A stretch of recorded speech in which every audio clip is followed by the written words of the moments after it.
বুঝলে মদন কাকা, আমি একটা জিনিস বুঝতে পারছি না। কদিন আগে পর্যন্ত মোড়ল মশাই না খেতে পেয়ে মরছিল, কি এমন হলো যে মাসখানেকের মধ্যে মোড়ল মশাইয়ের ভোল পুরো চেঞ্জ হয়ে গেল? হ্যাঁ রে, কথাটা ভাবলে না গাটা পুরো ইসপিস করে ওঠে। আর ভগবানকে বলি হারি, দেখে দেখে পাপীগুলোকে চোখে পড়ে। কি আর করবে খুড়ো, কপাল। এই তোমার আমার মতো ছোট লোকগুলোকে কি আর চোখে পড়বে গো? কলাটা মূলোটা কি আর দিতে পারবো আমরা যে আমাদের উপর কৃপা হবে? তবে কেন জানি না, আমার সন্দেহ হয় মোড়ল মশাইয়ের ওপর। যেই থেকে আমাদের শ্মশানের ওই তান্ত্রিক বাবা ঘাঁটি গেড়েছেন, সেই থেকে মাঝে মধ্যেই মোড়লকে শ্মশানের দিকে যেতে দেখা গেছে। এর থেকে আর কি প্রমাণ হয় রে বেটা? সে তো যে কেউ যেতে পারে। কথাটা তুমি ঠিক বলেছ কাকা, কিন্তু ব্যাপারটা হচ্ছে সেই তান্ত্রিক বাবা নাকি কাউকে সাহায্য করেন না। তাহলে শুধুমাত্র মোড়ল মশাইয়ের অবস্থা কি করে ফিরল? এই চুপ চুপ চুপ চুপ, ওই দেখ। হাদা কথাটা বলা মাত্রই সবাই তাকিয়ে দেখল মোড়ল মশাই ছাতা মাথায় দিয়ে হুকো হাতে এগিয়ে আসছে। প্রতিদিনের মতো আজও বৃষ্টি শুরু হয়েছে। বর্ষার আগমন যেন এই গণ্ডগ্রাম ট্যাংরাখালিতে খুব তাড়াতাড়ি পদার্পণ করেছে। বৈদ্যুতিক আলো এখনো পৌঁছায়নি এই গ্রামে, তাই সন্ধ্যা নামার সাথে সাথে পুরো গ্রাম অন্ধকারাচ্ছন্ন। মোমবাতি, হ্যারিকেন আর লণ্ঠনের আলো মিটমিট করে জ্বলছে গ্রামের ঘরগুলোতে। আর এই বৃষ্টি মুখর দিনে গ্রামের কিছু মানুষ পুরনো বটতলার এই মাচাতে মানে ঘুমটিতে জড়ো হয়েছে। কিরে হাদা, কি সব আলোচনা হচ্ছে? না না না না না কাকা, তেমন কিছু নয়। এই দেখো না, কদিন ধরে বৃষ্টি হয়েই চলেছে, থামার নামই নেই। এইভাবে চললে কদিন পর যে মাঠের ফসলগুলো আবার পচে নষ্ট হয়ে যাবে। নষ্ট হলে আর কি করবি বল? ভগবানের মার, তুই আমি আর কি করব? ফসল নষ্ট হলে আসিস আমার কাছে, বীজ কেনার পয়সা না হয় দিয়ে দেব। মোড়লের মুখে কথাটা শুনে হাদার মুখটা যেন আনন্দে ভরে উঠল। ফসল নষ্ট হলে টাকাটা সে মোড়লের কাছ থেকে পেয়ে যাবে। কয়েক মাস হলো কোনো এক আশ্চর্য মন্ত্র বলে মোড়লের অবস্থার উন্নতি হয়েছে। যেন কোনো এক পুরনো গুপ্তধন তার হাতে লেগেছে। বিপদে আপদে গ্রামের মানুষকে যথেষ্ট সাহায্য করতে শুরু করেছে মোড়ল। কিন্তু পাশাপাশি দেখা দিয়েছে এক নতুন সমস্যা। কয়েক সপ্তাহ হলো গ্রামে 2-4 জনের গলা কাটা লাশ পাওয়া গেছে পচা খালের আশপাশ থেকে। ঠিক এমন সময় বৃষ্টি মাথায় নিয়ে ছুটতে ছুটতে সেই মাচার সামনে এসে দাঁড়ালো নরহরি ঘোষ। মোড়ল মশাই, মোড়ল মশাই, আমার একটু সাহায্য করুন। আমার ছেলেটার প্রচন্ড শরীর খারাপ, ডাক্তার দেখানোর ওষুধ কেনার একটা পয়সাও হাতে নাই। আমি কথা দিচ্ছি, আমি কিছু কিছু করে শোধ করে দেবো। যে বলিস না নরহরি, এই বিপদে আমি তোর সাথে কারবার করব? এই নে, টাকাগুলো রাখ, যা তোর ছেলেকে ডাক্তার দেখা। আর শোন, ছাতাটা নিয়ে যা, তা না হলে এই বৃষ্টিতে ভিজে তোর শরীরটা খারাপ করবে। শোন, ওই পচা খালের পাশ দিয়ে চলে যা, তাড়াতাড়ি ঘরে পৌঁছে যাবি। মোড়ল মশাই, আপনি মহান, আপনার মতো মানুষ হয় না। আমি আপনার কাছে সারা জীবনের জন্য ঋণী হয়ে থাকবো। আরে না না না না, যা যা যা, তোর ছেলেকে ডাক্তার দেখা। মোড়লের কথা শেষ হওয়া মাত্রই নরহরি সেখান থেকে চলে যায়। সবাই তার যাওয়াটা দেখতে লাগলো, আর মনে মনে মোড়লের প্রতি একটা শ্রদ্ধা জন্মালো। আর হবেই না কেন? যে সমস্ত মানুষ মানুষের পাশে দাঁড়ায় তাদের প্রতি শ্রদ্ধা ভক্তি হওয়াটা স্বাভাবিক।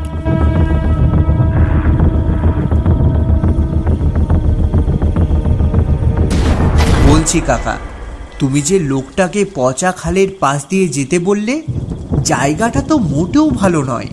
কদিন হলো কিছু লোকের লাশ পাওয়া যাচ্ছে ওইখান থেকে। মানে কিছু বিপদ আপদ হবে না তো? দেখ মনসা, আমি ওর ভালোর জন্যই বললাম, যাতে ব্যাটা তাড়াতাড়ি বাড়ি যেতে পারে। আর যারা মারা গেছে তাদেরকে কে বা কারা মেরেছে তার কি কোনো প্রমাণ পাওয়া গেছে? হয়তো কোনো গুপ্ত শত্রু তাদের হত্যা করেছে। এতে তোর আমার কি করার থাকতে পারে বল দেখিনি? না, তবুও রাতের বেলাটা যদি ওই দিকটা একটু এড়িয়ে যাওয়া যায়, তাহলে বিপদটা কিছুটা এড়ানো যেতে পারে, তাই না? দেখ মনসা, গ্রামে আর 5 জনও তো আছে। কই তোর আর আমার কিছু হয়েছে? আমরাও তো যাতায়াত করি। তোদের যদি ওইদিকে রাতের বেলা যেতে ভয় লাগে তোরা যাবি না, এতে আমার কি করার আছে? আরে তুমি রেগে যাচ্ছ কেন কাকা? আমি ও কথা বলিনি। আচ্ছা ঠিক আছে, যেটা তোদের ভালো মনে হয় তোরা করবি, এতে আমার কি বলার আছে। যাকে বৃষ্টিটা একটু ধরেছে, আমি এই তালেই বাড়ি যাই, রাতে আবার ওষুধ খাবার আছে। বেশ কয়েক সপ্তাহ হলো পচা খালের আশপাশ থেকে মানুষের মৃতদেহ পাওয়া যাচ্ছে। কে বা কারা যেন নৃশংসভাবে হত্যা করছে তাদের। বিপদের কথা ভেবে মনসা একটু ভয় পেয়ে গিয়েছিল। আর কথাটা মোড়লের কানে তুলতেই মোড়ল যেন একটু রেগে গেলেন আর মাছা থেকে চলে গেলেন। ব্যাপারটা সবার কাছে একটু অদ্ভুত লেগেছিল। হঠাৎ করে মোড়লের স্বভাব চরিত্রে কেমন যেন পরিবর্তন ঘটেছে। যার হাত থেকে 1 পয়সাও গলত না, সে এখন গ্রামের মানুষকে বিপদ আপদে সাহায্য করছে। ঠিক পাশাপাশি গ্রামে মানুষের অকাল মৃত্যুর হারও যেন বেড়ে চলেছে। অন্যদিকে নরহরি পচা খালের পাশ দিয়ে বাড়ি ফিরছে। তার একমাত্র ছেলেটা এই বর্ষায় টাইফয়েডে আক্রান্ত হয়েছে। ডাক্তার বুদ্ধি, ওষুধ এসবের খরচা করার মতন তার কাছে পয়সা নেই। তাই ছুটে এসেছে মোড়লের কাছে কিছু ধার পাবার আশায়। তার বিপদের কথা শুনে তাকে বেশ কিছু টাকা দিয়ে এমনি সাহায্য করেন মোড়ল। রাস্তা দিয়ে যেতে যেতে নরহরির গা ছমছম করতে শুরু করল। পচা খালের পাড়ে গ্রামের মানুষের অদ্ভুত মৃত্যুর ঘটনা তার কাছে অজানা নয়। পচা খালের পাশে পুরনো তেঁতুল গাছের গোড়ায় কাউকে দেখে থমকে দাঁড়িয়ে পড়ে নরহরি। এই কে তুই? কে ওখানে দাঁড়িয়ে? কালো ছায়ামূর্তিটা কোনো কথা বলল না। হঠাৎ লম্বা লম্বা পায়ে নরহরির দিকে এগিয়ে এলো। নিজের চোখের সামনে সেই ছায়ামূর্তিকে দেখে নরহরি বাকশক্তি হারিয়ে ফেলল। কিছু বলার আগেই সেই বিভৎস মূর্তি তার লম্বা হাতে খপ করে তার গলাটা টিপে ধরল। তারপর শুধু গলা থেকে বেরিয়ে এলো একটা মৃত্যু যন্ত্রণার আওয়াজ। আয়, ওকে নিয়ে আমার কাছে ফিরে আয়। নরহরি চোখ খুলে দেখল তার সামনে এক জটাধারী তান্ত্রিক এক নাগাড়ে মন্ত্রপাঠ করে চলেছে। নরহরি এতক্ষণে বুঝল গ্রামের এই অকাল মৃত্যুর কারণ এই তান্ত্রিক। নিজের প্রাণ বাঁচানোর জন্য অনেক আকুতি মিনতি করতে থাকলো নরহরি।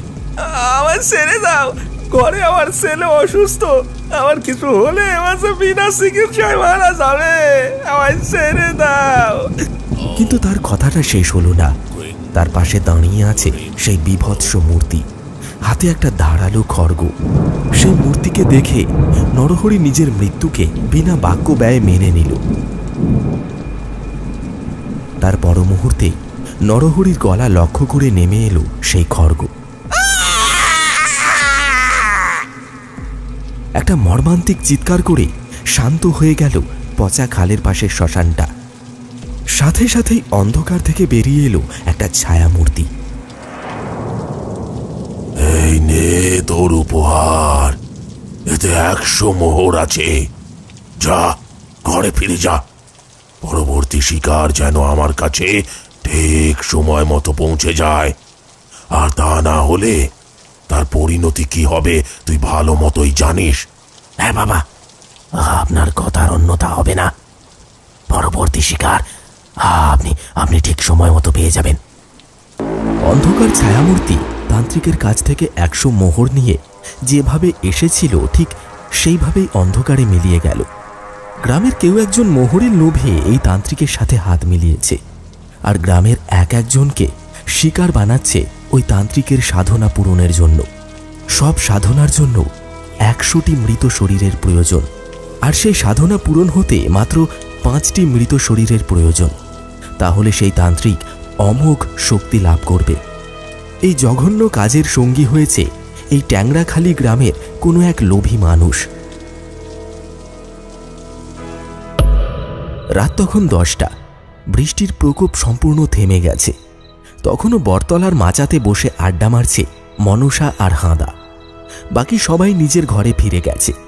ঠিক এমন সময় তারা লক্ষ্য করল কেউ একজন হাঁটতে হাঁটতে পচা খালের দিকে যে রাস্তাটা চলে গেছে সেই দিক থেকে গ্রামে প্রবেশ করছে। তখনই প্রচণ্ড বজ্রাঘাতে চারিদিক আলোকিত হয়ে উঠল, আর তাতে মনসা আর হাঁদা যা দেখল তাতে তারা অবাক হয়ে গেল। মোড়ল মশাই, এত রাতে মোড়ল মশাই ওই পচা খালের দিকে কেন গিয়েছিল? আমার বিষয়টা খুব একটা ভালো ঠেকছে না। এই যে মনসাদা, তুমি না সব বিষয়টা সন্দেহের চোখে দেখছো। কেন মোড়ল মশাই কি বাইরে বের হতে পারেন না? আরে না রে, সেটা বলছি না হাদা, তবে মোড়ল মশাইয়ের হাবভাব গতি খুব একটা ভালো লাগছে না। হ্যাঁ হ্যাঁ, ঠিকই বলেছ। কাকাকে ডেকে জিজ্ঞেস করলেই তো ব্যাপারটা ক্লিয়ার হয়ে যাবে। কাকা, ও কাকা, এদিকে এদিকে, আমরা মাচাতে। হ্যাঁ হ্যাঁ, এদিকটায় এসো। কিরে, তোরা এখনো বাড়ি যাসনি? এখনো বসে আড্ডা মারছিস? জানিস না এখন দিনকাল খারাপ যাচ্ছে। এই বাড়ি যাব। বলছি, তুমি ওইদিকে কি করতে গিয়েছিলে?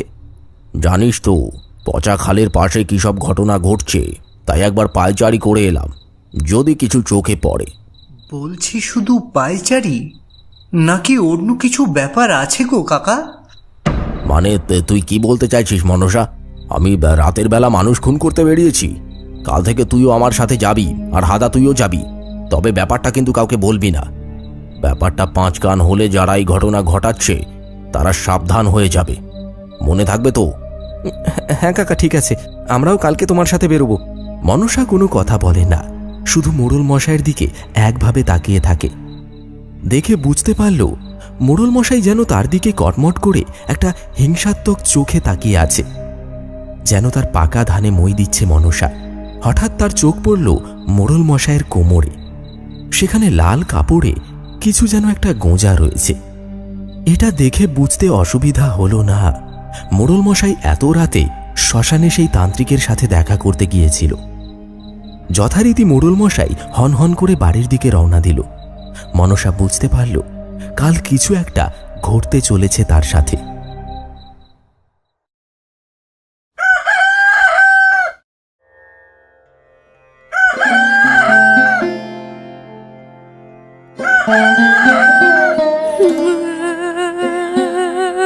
নরহরির মৃত শরীরটাকে আঁকড়ে ধরে কেঁদে চলেছে তার স্ত্রী।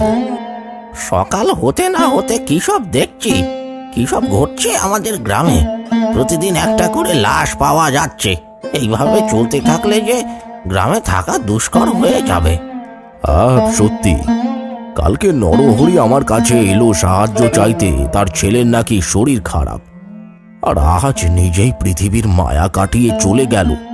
হে ভগবান, এই বুড়ো বয়সে আর কত কি দেখব। তবে আমি এর শেষ দেখেই ছাড়ব। যে এই কাজ করছে তাকে আমি কিছুতেই ছাড়ব না। কথাটা বলেই মোড়ল মশাই সেখান থেকে চলে গেলেন।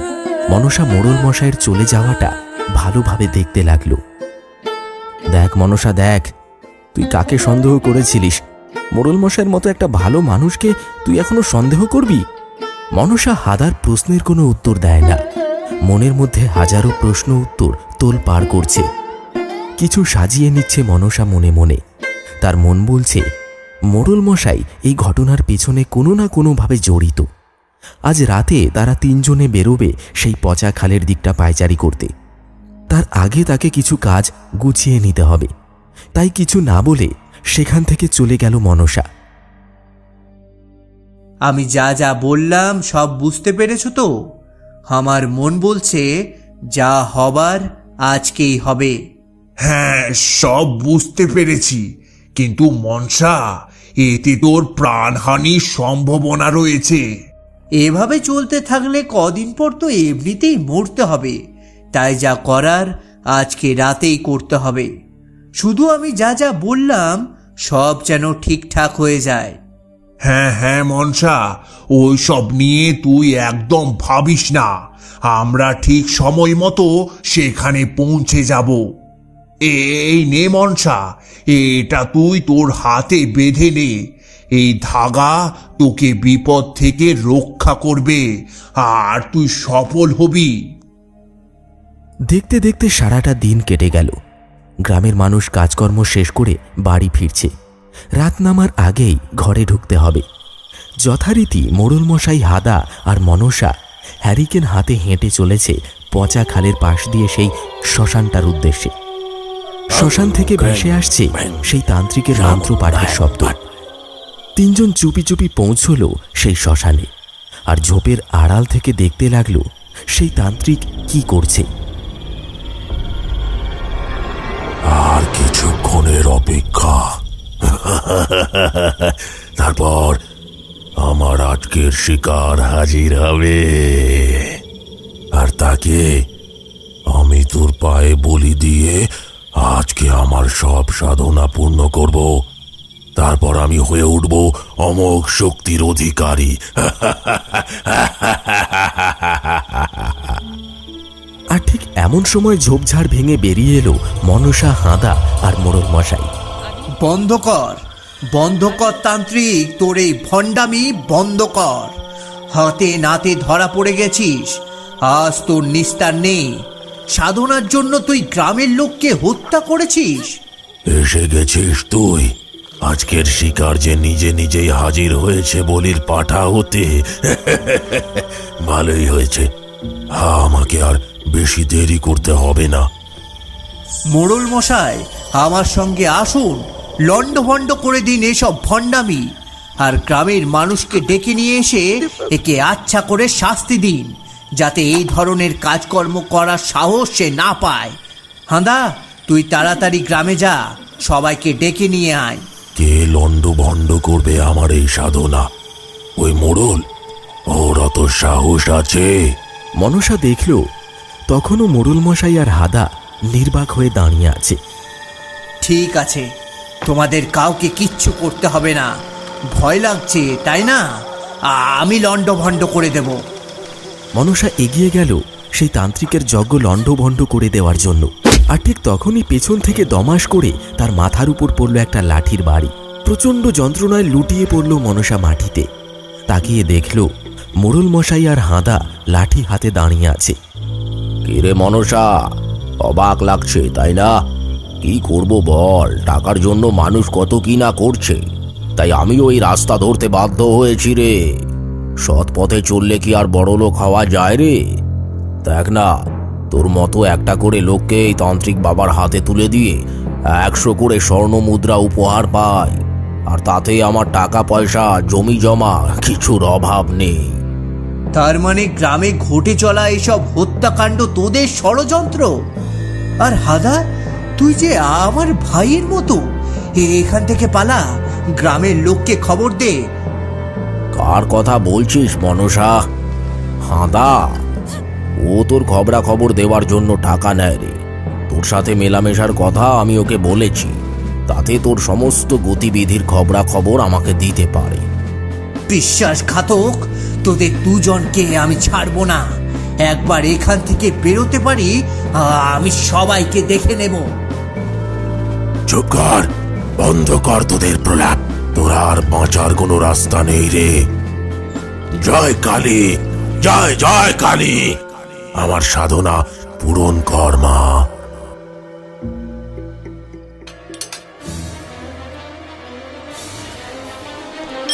তান্ত্রিক সেই পিশাচের দিকে ইশারা করে কিছু যেন বলল। তারপরে সেই বিভৎস মূর্তি একটি খড়গ হাতে এগিয়ে এলো মনসার দিকে। আর কোনো উপায় নেই মৃত্যুর হাত থেকে রক্ষা পাবার। সে ভাবতেও পারেনি তার গ্রামের লোকেরাই এই ষড়যন্ত্র করছে। কোনো উপায় নেই দেখে মনসা চোখ বন্ধ করল, আর তার গলা লক্ষ্য করে নেমে এলো খড়গ। ঠিক তখনই ঝোপঝাড় ভেঙে উপস্থিত হলো গ্রামের হারাধন পুরোহিত, সঙ্গে আরও বেশ কিছু লোক এবং তাদের হাতে লাঠি। সময় নষ্ট না করে হারাধন পুরোহিত কিছু মন্ত্রোচ্চারণ করে ঘটি থেকে কিছু জল নিয়ে ছুঁড়ে দিল সেই পিশাচের দিকে। আর দাউ দাউ করে জ্বলে উঠল সেই পিশাচের পচা গলা শরীরটা। একটা পোড়া দুর্গন্ধ ছড়িয়ে পড়ল চারিদিকে। তার মধ্যেই একজন ছুটে গিয়ে মুক্ত করল মনসাকে। তান্ত্রিক কিছু করতে যাবে, তখনই সেই জ্বলন্ত বিভীষিকা গলা টিপে ধরল সেই তান্ত্রিকে। প্রচণ্ড চিৎকার করে শরীর থেকে উপড়ে নিল মাথাটা, আর চিৎকার করতে করতে হাওয়ায় মিলিয়ে গেল।